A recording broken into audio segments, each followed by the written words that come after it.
Hidup di sebuah gang kecil di Yogyakarta, aku tak pernah menyangka bahwa sebuah pertemuan sederhana bisa mengubah seluruh hidupku.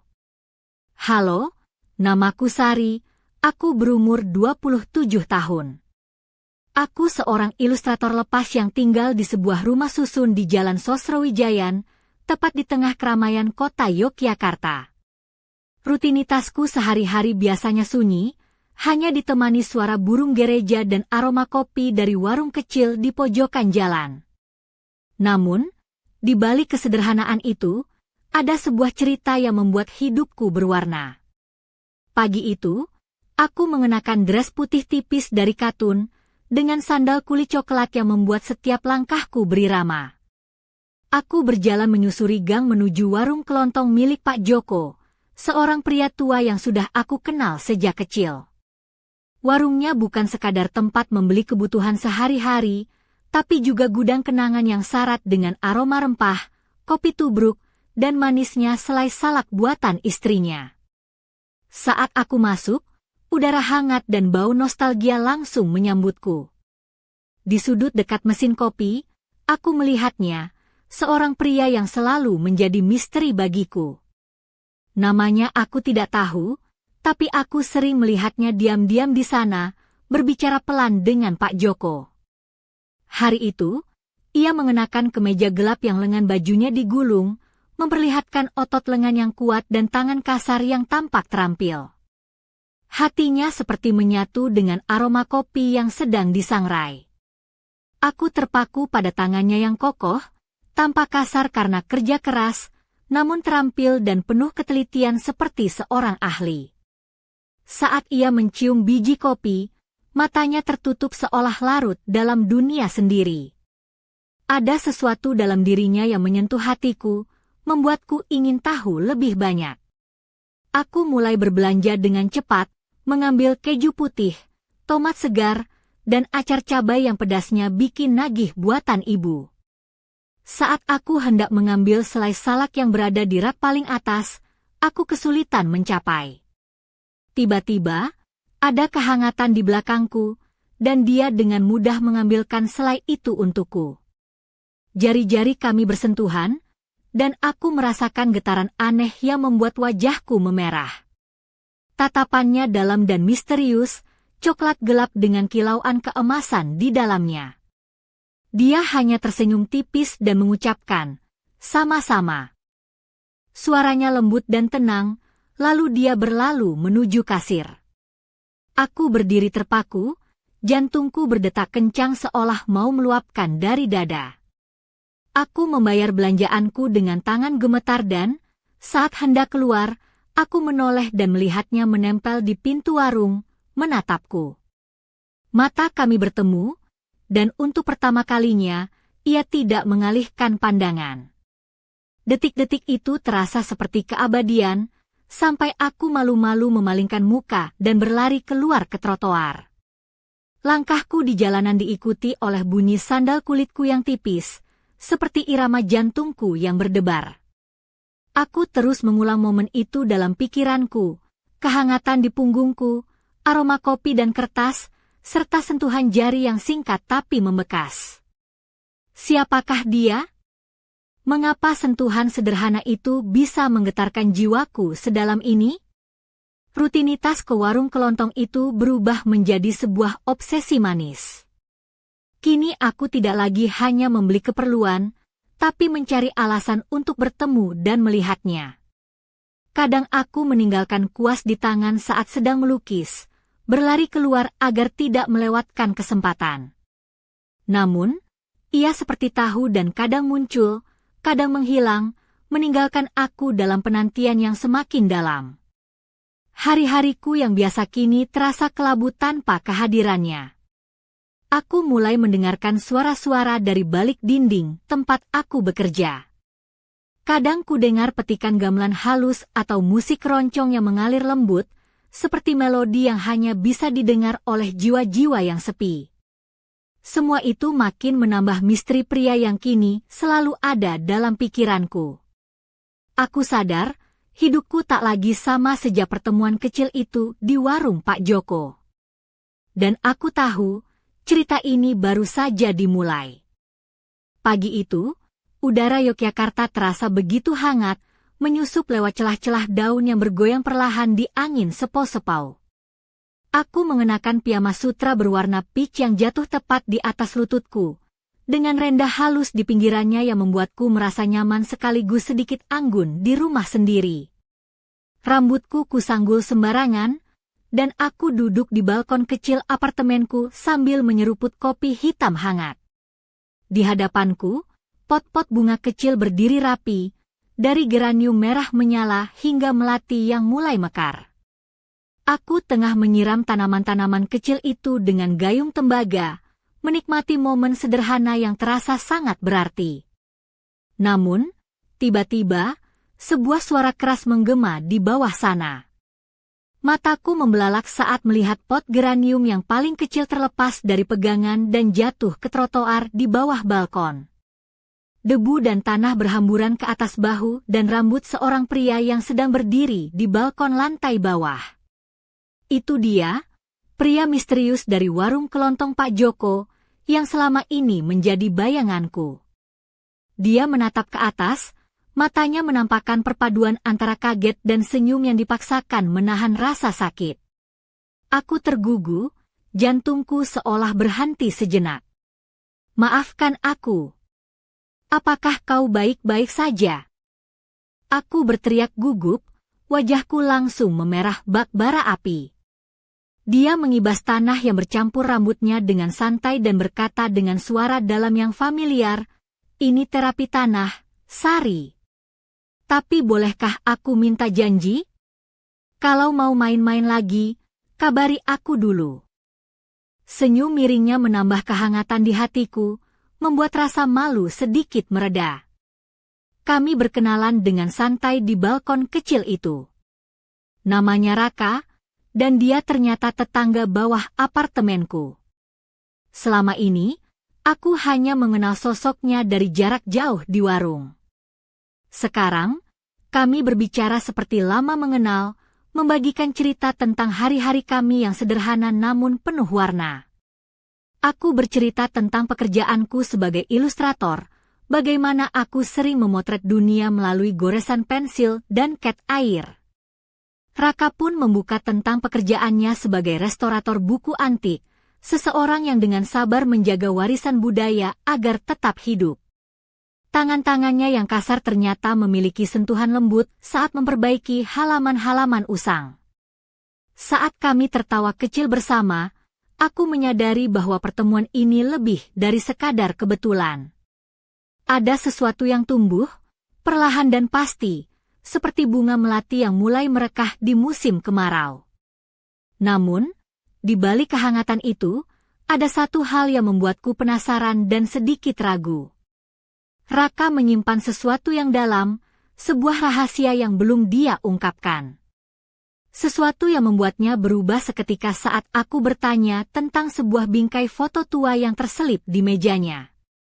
Dia hanya menjawab singkat, "Itu kenangan lama yang kuanggap rahasia." Suaranya tiba-tiba dingin, jauh dari kehangatan yang kurasakan sebelumnya. Aku memilih untuk tidak memaksanya bicara lebih jauh, tapi rasa penasaran itu terus menggelayuti pikiranku. Aku kembali ke apartemen dengan perasaan campur aduk, antara bahagia karena bisa mengenalnya lebih dekat, dan takut akan rahasia yang mungkin tersembunyi di balik senyumnya. Namun satu hal pasti, hidupku mulai berubah, dan aku siap menyambut cerita baru yang menanti di depan. Sejak pertemuan di balkon itu, aku merasa ada sesuatu yang berbeda dalam kehidupanku. Setiap pagi, aku menyiapkan kopi dengan lebih semangat, mengenakan pakaian yang sedikit lebih rapi, walau hanya untuk duduk di ruang kerjaku yang kecil dan berantakan. Hari-hari kulalui dengan pikiran yang melayang-layang pada Raka, pria dengan mata coklat gelap berkilau keemasan yang selalu membuatku penasaran. Pagi itu, seperti biasa aku hendak pergi ke warung kelontong Pak Joko. Aku mengenakan blus berwarna krem dengan lengan 3/4, dipadu celana kulot hitam yang nyaman.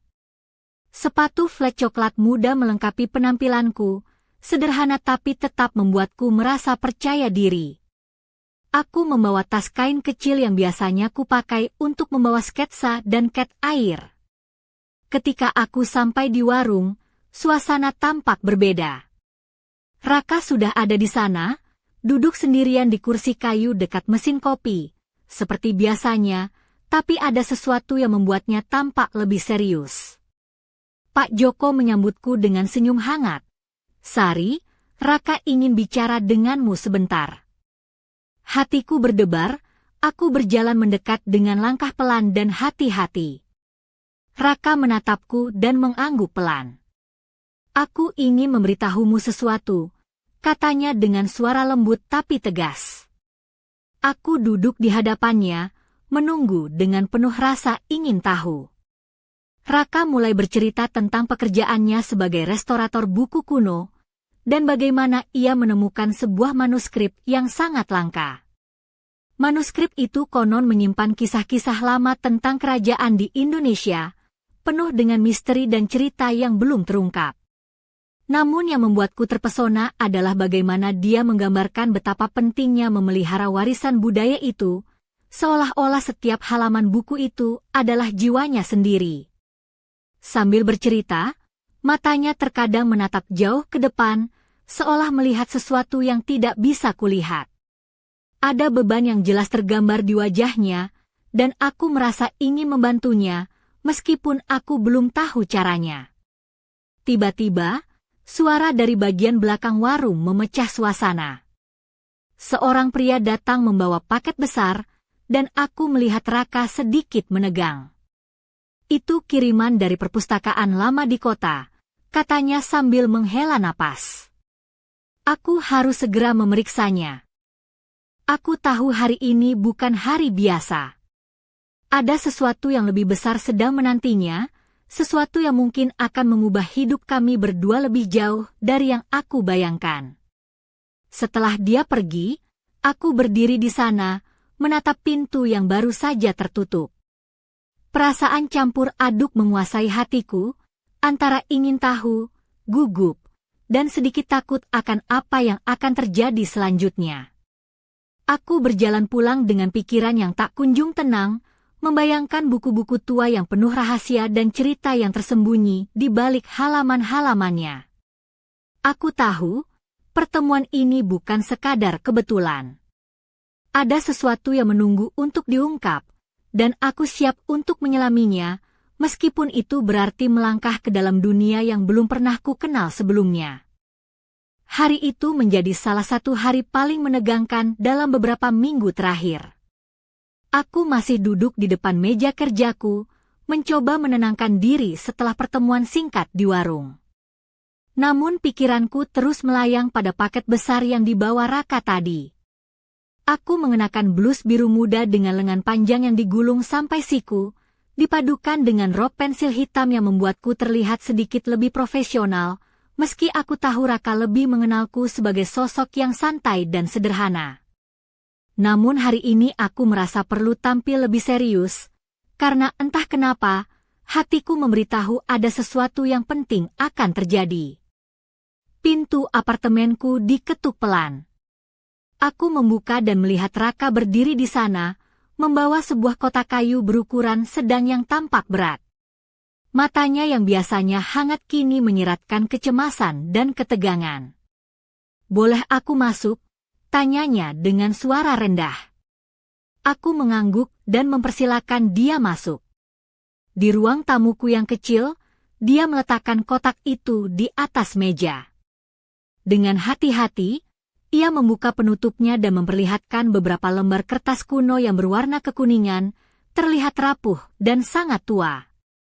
Ada tulisan tangan yang indah tapi sulit dibaca, serta beberapa gambar yang tampak seperti peta dan simbol-simbol kuno. "Aku menemukan ini di perpustakaan tua di Klaten," kata Raka sambil menunjuk pada salah satu halaman. "Ini adalah bagian dari manuskrip yang sangat langka, kemungkinan besar dari abad ke-18. Aku menatap halaman itu dengan takjub. Ada sesuatu yang memikat tentang tulisan dan gambarnya, seolah-olah setiap coretan menyimpan kisah yang menunggu untuk diceritakan. Namun aku juga merasakan beban yang ada di pundak Raka, seperti dia membawa rahasia yang berat. "Kau ingin aku membantumu?" tanyaku pelan. Raka mengangguk. "Aku butuh seseorang yang bisa membantuku memvisualisasikan cerita ini menjadi hidup lewat gambar. Aku percaya kau yang paling tepat." Jantungku berdetak lebih cepat. Ini adalah kesempatan yang tak pernah kubayangkan sebelumnya, bekerja bersama pria yang selama ini kurasa begitu misterius dalam sebuah proyek yang penuh dengan sejarah dan keajaiban. Namun, di balik semua itu, aku juga merasa ada sesuatu yang harus aku waspadai.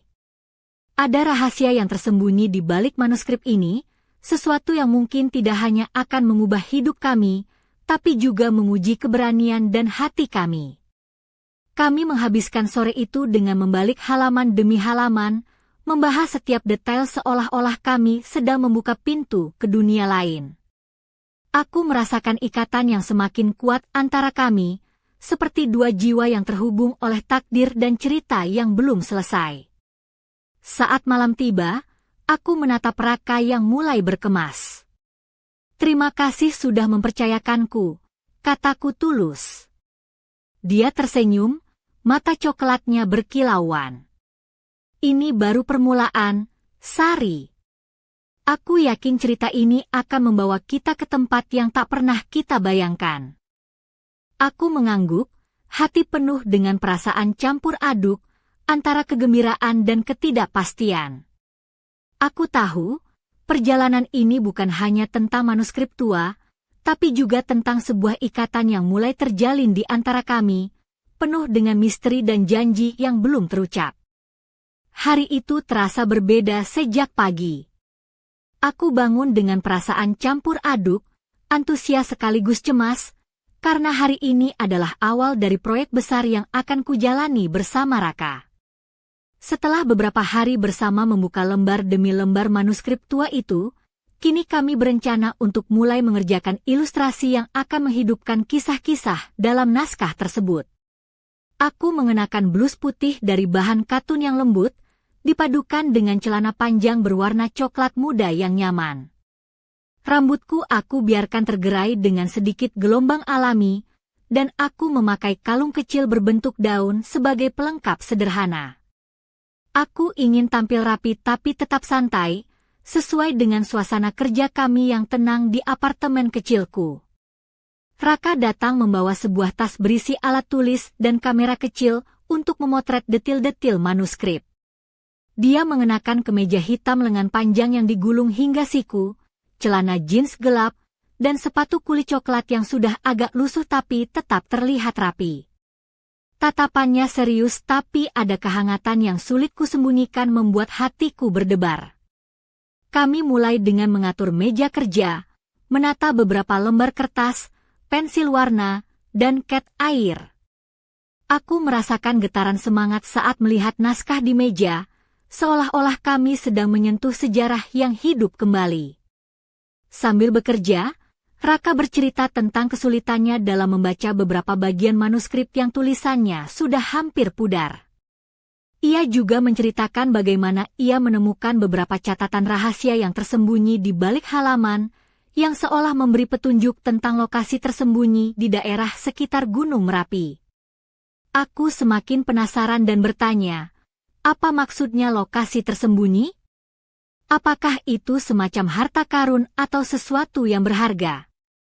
Raka tersenyum tipis, mungkin lebih dari itu. Ada legenda lama yang mengatakan bahwa manuskrip ini menyembunyikan rahasia tentang kerajaan kuno yang hilang, dan mungkin juga tentang warisan yang belum pernah ditemukan. Aku merasa bulu kuduku merinding, tapi sekaligus merasa tertantang. Proyek ini bukan hanya soal gambar dan cerita, tapi juga sebuah petualangan yang akan menguji keberanian dan ketelitian kami. Seiring berjalannya waktu, kami semakin tenggelam dalam pekerjaan. Setiap goresan kuas yang kuhasilkan terasa seperti menyambungkan masa lalu dengan masa kini. Raka pun tampak lebih rileks, sesekali tersenyum saat melihat hasil karyaku. Namun, di balik semua itu, aku masih merasakan ada sesuatu yang belum dia ceritakan. Ada bayangan misterius yang kadang muncul di matanya, seolah ada sesuatu yang ingin dia simpan dari dunia luar. Saat hari mulai gelap dan lampu di apartemen menyala redup, aku menatap Raka yang tengah sibuk memeriksa ulang manuskrip. Aku tahu, perjalanan kami baru saja dimulai, dan aku tak sabar untuk menggali lebih dalam rahasia yang tersembunyi di balik halaman-halaman kuno itu. Tiba-tiba, ponselku bergetar. Pesan masuk dari nomor tak dikenal.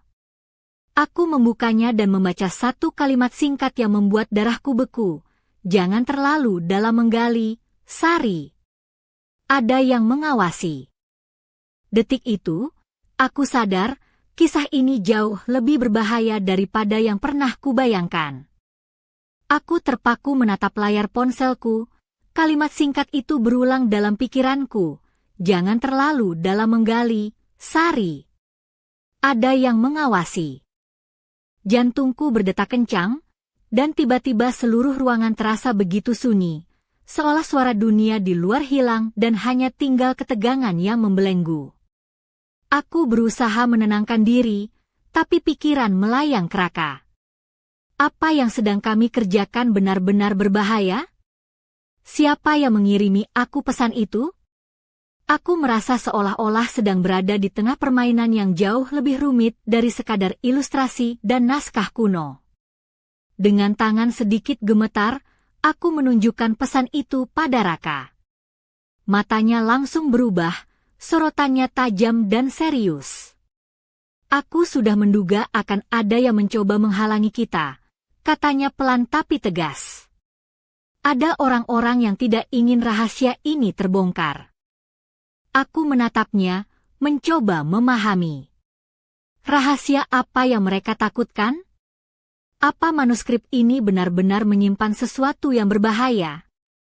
Raka menghela napas panjang, lalu duduk di kursi sambil memegangi kepalanya. Ini bukan hanya tentang sejarah atau harta karun. Ada sesuatu yang lebih besar, sesuatu yang bisa mengubah banyak hal jika sampai tersebar. Kupikir sejenak, mencoba mengingat semua yang telah kami pelajari sejauh ini.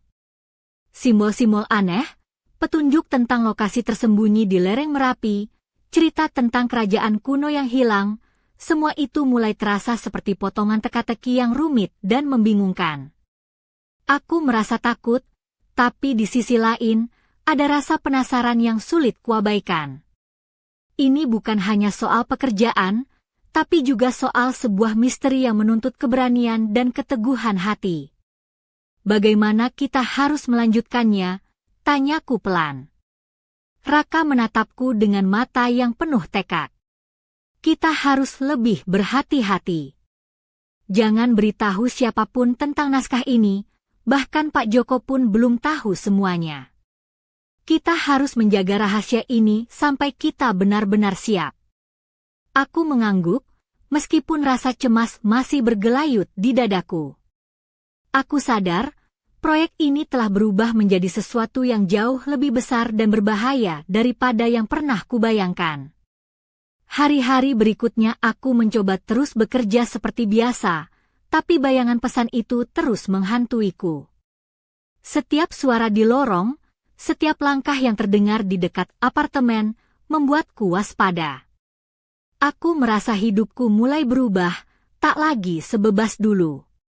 Namun, di tengah semua ketakutan dan ketegangan itu, aku tahu satu hal pasti, aku tidak bisa mundur sekarang.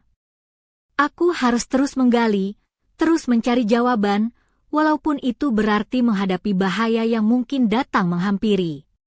Dan saat aku duduk di mejaku, menatap tumpukan kertas kuno yang mulai terbuka sedikit demi sedikit, aku bertanya pada diri sendiri, seberapa jauh aku siap mempertaruhkan segalanya demi sebuah rahasia yang tersembunyi? Malam itu, suasana apartemenku berubah menjadi dingin dan sunyi, berbeda dari biasanya yang penuh dengan aroma kopi dan kertas cat air. Aku duduk di depan meja kerja, menatap naskah kuno yang terbuka, namun pikiranku melayang jauh ke pesan misterius yang kuterima. Tiba-tiba, terdengar ketukan pelan di pintu. Jantungku langsung berdegup kencang, seolah ada sesuatu yang tidak beres. Aku menahan napas, perlahan berjalan menuju pintu dengan langkah hati-hati. Ketukan itu berulang, lebih keras dan mendesak. Saat aku membuka pintu, yang kulihat bukanlah Raka atau Pak Joko, tapi seorang wanita dengan wajah tegas dan sorot mata tajam. Dia mengenakan jaket kulit hitam dan celana jeans gelap, rambutnya panjang tergerai rapi. Ada aura misterius yang sulit kugambarkan dari dirinya. "Sari, kita perlu bicara," ucapnya dengan suara rendah dan berwibawa. Aku terkejut, tapi mencoba tetap tenang. "Siapa Anda? Apa maksud Anda?" tanyaku, suara bergetar sedikit. Wanita itu menghela napas panjang. "Namaku Ayu. Aku datang bukan untuk menakut-nakuti, tapi untuk memperingatkanmu. Manuskrip yang kau dan Raka kerjakan itu bukan sekadar benda tua biasa. Ada pihak-pihak yang akan melakukan apa saja agar rahasia itu tetap tersembunyi." Aku merasa dingin merayap ke seluruh tubuhku. "Apa maksud Anda? Siapa mereka?" Ayu menatapku dengan serius. "Mereka adalah kelompok yang sudah lama menjaga rahasia itu. Mereka percaya bahwa jika manuskrip itu bocor, maka akan terjadi kekacauan yang tak terduga." Aku mencoba mencerna kata-katanya, merasa seolah-olah aku sedang terjebak dalam sebuah drama yang lebih besar dari yang pernah kubayangkan. Namun, di balik rasa takut, ada rasa penasaran yang semakin menggelora. "Kenapa Anda datang padaku?" tanyaku akhirnya. "Karena kamu dan Raka sudah terlalu dalam menggali. Kami harus memastikan kalian tahu risiko yang kalian hadapi. Tapi jika kalian masih ingin melanjutkan, aku bisa membantu, tapi dengan satu syarat, kalian harus berhati-hati dan siap menghadapi konsekuensinya." Aku menatap wanita itu, merasa dunia di sekitarku berputar begitu cepat. Apakah aku harus mundur atau terus maju? Sementara itu, di dalam hatiku, ada suara kecil yang berkata bahwa ini adalah perjalanan yang sudah kutetapkan untuk dilalui. Tak peduli seberapa berbahaya, aku harus tahu kebenarannya. Ayu mengulurkan tangan untuk berjabat. "Nama baik adalah modal utama dalam dunia ini, Sari. Bersiaplah untuk apapun yang akan datang." Aku menggenggam tangannya dengan mantap, dan saat itulah aku tahu, kisah ini tidak akan berakhir dengan mudah. Ada badai yang sedang mendekat, dan aku harus siap menghadapinya, bersama Raka, dan bersama rahasia yang kami ungkap perlahan-lahan. Malam itu, setelah pertemuan singkat dengan Ayu, aku duduk termenung di atas sofa kecil di ruang tamuku. Suara hujan pelan menetes di atap, menyatu dengan detak jantungku yang berdebar kencang. Pikiran tentang sosok misterius itu dan peringatannya terus berputar di kepala, membuatku sulit tidur. Keesokan harinya, aku mengenakan blus berwarna krem dengan motif batik halus, dipadukan dengan rok panjang berwarna coklat tua yang mengalir lembut saat aku melangkah. Aku ingin tampil tenang dan percaya diri, meski hatiku masih bergelora. Aku memutuskan untuk menemui Raka di apartemennya. Saat aku tiba, dia sudah menunggu dengan wajah serius, mengenakan kaos polos abu-abu dan celana jeans. Ia menyambutku dengan senyum tipis yang tak sepenuhnya menutupi kekhawatiran di matanya. "Jadi, kamu sudah bicara dengan Ayu?" tanyanya sambil mengarahkan tubuhnya ke sofa. Aku mengangguk. "Iya. Dia memperingatkan kita, Raka. Ada kelompok yang menjaga rahasia manuskrip ini dan mereka tidak main-main." Raka menghela napas panjang. "Aku sudah lama tahu kemungkinan ini. Tapi aku tidak menyangka mereka akan langsung bergerak. Kami mulai membahas langkah selanjutnya dengan penuh kehati-hatian. Aku menawarkan untuk membantu mengamankan dokumen dan hasil kerja kami di tempat yang lebih aman. Raka setuju dan kami membuat rencana untuk menyimpan salinan digital manuskrip di beberapa perangkat yang terlindungi. Sambil bekerja, aku memperhatikan Raka yang sesekali melirik ke jendela, tampak waspada. Ada ketegangan yang terus membayangi kami, tapi juga tekad yang kuat untuk melanjutkan proyek ini. Tiba-tiba, ponselku bergetar. Sebuah pesan masuk dari nomor yang sama dengan sebelumnya. Jangan percaya siapapun di sekitarmu. Bahaya lebih dekat dari yang kau kira. Aku menatap Raka dengan mata terbuka lebar. Ia memandang balik dengan tatapan yang sulit dibaca, lalu berkata, "Kita harus lebih berhati-hati, Sari. Ini sudah bukan lagi tentang pekerjaan semata." Aku merasa seperti terperangkap dalam jaring yang semakin menutup. Tapi di tengah ketegangan itu, ada rasa hangat yang muncul saat aku melihat Raka, seperti ada kekuatan yang kami bagi bersama. "Kita akan melewati ini bersama," katanya pelan, menggenggam tanganku dengan erat. Aku mengangguk, meski di dalam hatiku, pertanyaan besar terus menggantung. Seberapa jauh kami harus melangkah untuk mengungkap kebenaran? Dan apa harga yang harus kami bayar? Saat itu, aku sadar bahwa perjalanan ini tidak hanya menguji keberanian dan kecerdasan kami, tapi juga ikatan yang perlahan tumbuh di antara kami, sebuah ikatan yang mungkin menjadi satu-satunya pelindung kami di tengah badai yang semakin mendekat. Ketegangan malam itu seperti gelombang ombak yang terus menghantam pantai, tak pernah berhenti dan makin membesar. Aku dan Raka duduk bersebelahan di ruang tamunya yang sederhana, dikelilingi oleh tumpukan kertas kuno dan alat-alat lukis yang berserakan. Lampu meja yang redup menciptakan bayangan-bayangan panjang di dinding, menambah suasana misterius yang menaungi kami. Aku mengenakan kaos putih sederhana dan celana panjang hitam yang nyaman, sementara Raka tetap dengan gaya kasualnya, kemeja hitam yang lengan bajunya digulung dan celana jeans.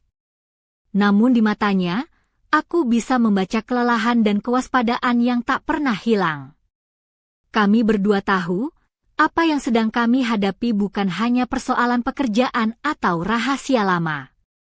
Ini adalah perjuangan hidup dan mati, sebuah permainan berbahaya yang menguji batas kesetiaan dan keberanian. Tiba-tiba, suara dering ponsel memecah keheningan. Pesan masuk dari nomor tak dikenal. Tidak ada yang bisa kalian percayai. Mereka ada di mana-mana. Jantungku berdegup keras, dan aku menatap Raka. Dia mengangguk pelan, lalu berdiri dan menggeser tirai jendela sedikit. Di luar, bayangan seseorang bergerak cepat di bawah lampu jalanan. Kami tahu, waktu kami semakin sempit. Setiap langkah harus hati-hati. Setiap kata harus dijaga. Namun, di tengah ketegangan itu, aku merasakan tangan Raka menggenggam tanganku dengan erat, sebuah pengingat bahwa kami tidak sendiri. "Kita harus terus maju, Sari," bisiknya. "Ini bukan hanya tentang manuskrip, tapi tentang masa depan kita." Aku mengangguk, merasakan adrenalin yang membuncah dan keberanian yang tumbuh. Ketegangan mencapai puncaknya, seperti mendaki puncak gunung yang curam dan berbahaya, namun kami takkan mundur. Semua rasa takut, keraguan, dan risiko menyatu dalam satu titik, sebuah titik di mana keputusan harus diambil. Dan aku tahu, apapun yang terjadi, aku siap menghadapi segala konsekuensi demi kebenaran yang kami cari. Saat itu, aku sadar bahwa kisah kami bukan hanya tentang sejarah yang tersimpan dalam lembaran manuskrip tua, tetapi juga tentang cinta, keberanian, dan pengorbanan. Sebuah kisah yang akan terus bergema, bahkan ketika segala sesuatu tampak hancur dan gelap. Dan di antara bayang-bayang malam, aku dan Raka bersiap untuk melangkah ke babak berikutnya, babak yang penuh dengan misteri, bahaya, dan harapan yang tak pernah padam. Malam itu, saat hujan turun deras membasahi jalanan Yogyakarta yang sepi, aku berdiri di depan cermin, mengenakan gaun malam berwarna biru tua yang lembut menyentuh kulitku. Rambutku tergerai dengan gelombang alami, dan di leherku tergantung kalung perak sederhana yang selalu kubawa sebagai keberuntungan. Aku mencoba menenangkan diri, meski jantungku berdetak tak karuan. Hari ini adalah malam yang kami tunggu-tunggu, malam pertemuan penting dengan seseorang yang mungkin memegang kunci dari semua misteri manuskrip ini. Raka sudah menunggu di pintu depan apartemenku, mengenakan jas hitam sederhana yang membuatnya terlihat rapi dan berbeda dari biasanya. Tatapannya serius, namun ada kehangatan yang membuatku merasa aman. Kami berjalan bersama menyusuri gang kecil yang diterangi lampu jalan temaram, menuju sebuah kafe kecil yang tersembunyi di balik deretan pohon Kamboja. Di sana, seorang pria bertubuh tegap dan berwajah dingin menunggu kami di sudut ruangan. Matanya tajam, dan aura yang mengelilinginya membuat udara terasa tegang. Pertemuan itu berlangsung singkat tapi penuh dengan peringatan dan ancaman yang terselubung. Pria itu menyampaikan bahwa manuskrip itu menyimpan rahasia besar yang bisa mengguncang tatanan, dan bahwa kami harus berhenti sebelum terlambat. Namun, di balik kata-katanya, aku menangkap ketakutan yang tersembunyi, sebuah tanda bahwa kebenaran itu memang berbahaya, tapi juga sangat berarti. Saat kami keluar dari kafe, hujan semakin deras, membasahi wajah dan pakaian kami. Raka menggenggam tanganku erat, dan aku merasakan kehangatan yang menenangkan di tengah badai yang mengamuk. Kita sudah terlalu jauh untuk mundur, bisiknya pelan. Apapun yang terjadi, aku akan selalu di sisimu. Aku menatap matanya yang penuh keteguhan dan membalas genggamannya dengan erat. Di saat itu, aku tahu bahwa kisah ini belum berakhir. Ada banyak pertanyaan yang masih harus dijawab, banyak rahasia yang harus diungkap, dan banyak risiko yang harus kami hadapi bersama. Namun, yang terpenting adalah kami tidak akan berjalan sendirian. Di tengah gelap dan badai, kami punya satu sama lain, sebuah cahaya kecil yang akan terus menyala, menuntun kami melewati segala rintangan. Dan saat langkah kami menyatu di bawah hujan malam itu, sebuah babak baru dalam hidup kami mulai terbuka, penuh dengan misteri, cinta, dan harapan yang tak pernah padam. Siapa sebenarnya pria di balik manuskrip itu? Dan rahasia apa yang tersembunyi di balik halaman-halaman kuno itu? Semua itu masih menunggu untuk dipecahkan. Tapi satu hal yang pasti, ini bukan akhir cerita. Ini baru permulaan.